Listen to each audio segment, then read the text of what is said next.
तो हेलो दोस्तों, आप सभी का स्वागत है हमारी एक नई कहानी में।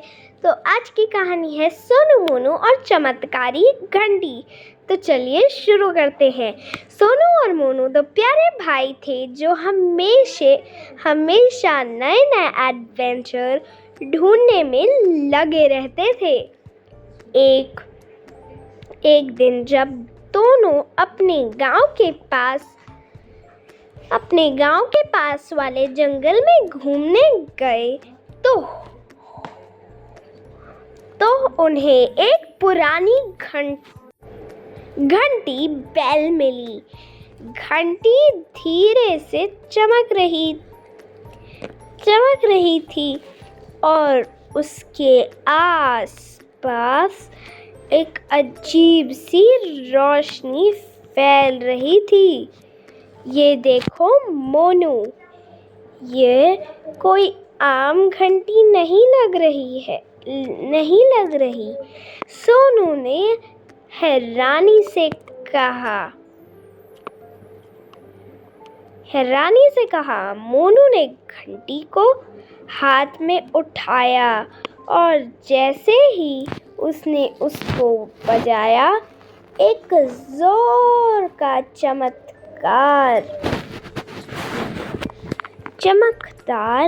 नूर फैल गया और एक बूढ़ा बाबा सामने आ गया। बाबा के लंबे सफेद बाल थे और उनकी आंखों में एक अलग सी चमक थी। धन्यवाद बच्चों, तुम्हें मुझे 100 साल के बंधन से आजाद कर दिया, बाबा ने कहा। सोनू और मोनू एक दूसरे की तरफ हैरानी से देखने लगे। कौन हो आप? मोनू ने पूछा। बाबा मुस्कुराए। मैं एक जादूगर हूँ जो एक शैतानी राजा के जाल में फंस गया था। ये घंटी एक चमत्कारी घंटी है। जो भी इसे बजाएगा उसकी एक इच्छा पूरी होगी। यह सुनकर सोनू और मोनू की आंखें चमक उठी। मतलब हम जो भी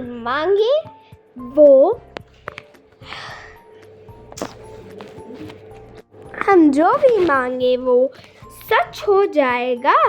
बिल्कुल, बाबा ने कहा। पर याद रखना, गलत काम के लिए इसका इस्तेमाल मत करना। इतना कहकर बाबा हवा में विलीन हो गए। पहली इच्छा, चॉकलेट का पहाड़।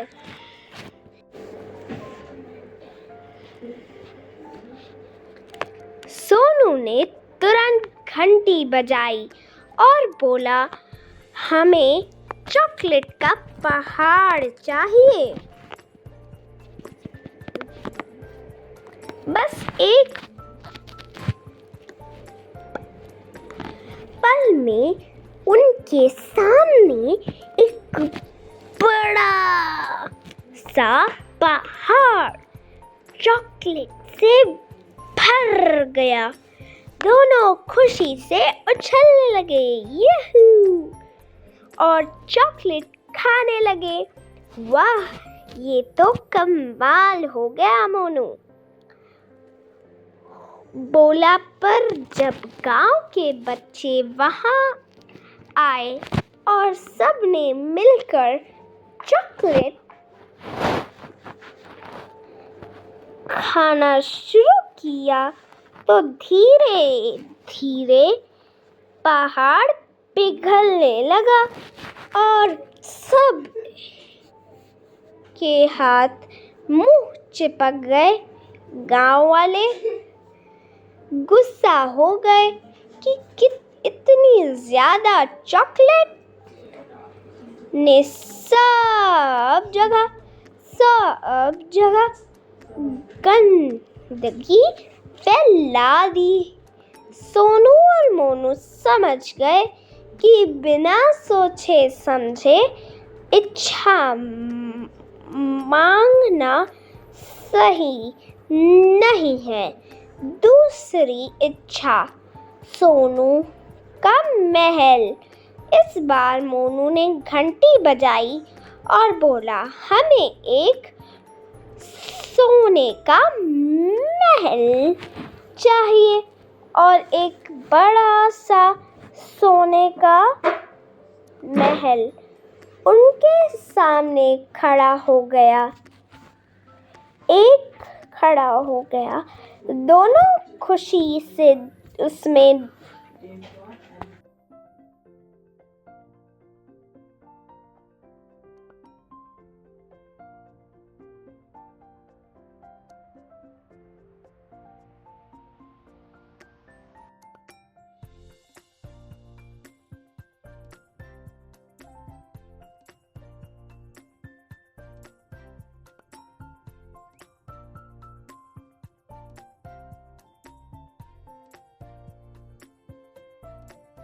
ढूंढने लगे, पर थोड़ी देर में एक समस्या आ गई। महल इतना चमक रहा था कि चोरों को भी पता चल गया। रात को कोई चोर उस महल को लूटने आ गए। सोनू और मोनू डर गए और तुरंत घंटी बजाकर कहा, हमें अपना पुराना घर वापस चाहिए। एक झटके में महल गायब हो गया और दोनों अपने घर में वापस आ गए। तीसरी इच्छा, गांव की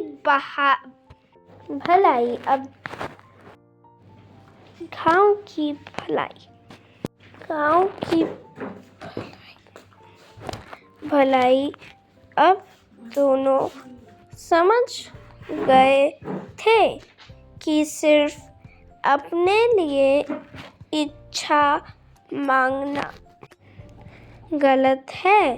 दोनों ने सोचा और फिर मिलकर घंटी बजाई। हमें चमत्कारी खेती चाहिए जिसमें बिना मेहनत के फसल उग सके। तभी सब गांव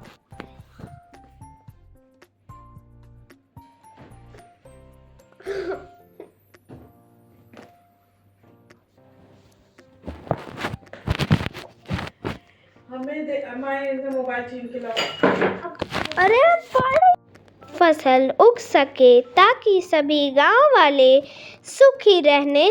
तुरंत गांव के खेतों में हरियाली छा गई। अनाज, फल, सब्जियां सब कुछ उगने लगा। बिना किसी मेहनत के गांव वाले खुशी से झूम उठे। बाबा एक बार फिर प्राप्त हुए और बोले, तुमने सीख लिया कि शक्ति का सही उपयोग कैसे होता है, जिसलिए ये घंटी अब सिर्फ अच्छे काम के लिए तुम्हारे पास रहेगी। सोनू और मोनू ने मुस्कुराकर बाबा का धन्यवाद किया। अब उनके पास एक चमत्कारी घंटी थी जो सिर्फ अच्छे काम के लिए काम करती थी। इस कहानी का मोरल ये है कि हमेशा हमें सच्चाई का साथ देनी चाहिए और जितनी हो सके हर किसी की मदद करनी चाहिए। तो दोस्तों, कैसी लगी आपको ये कहानी ज़रूर कमेंट्स में बताइएगा। लाइक शेयर सब्सक्राइब करना मत भूलिएगा। Bye bye.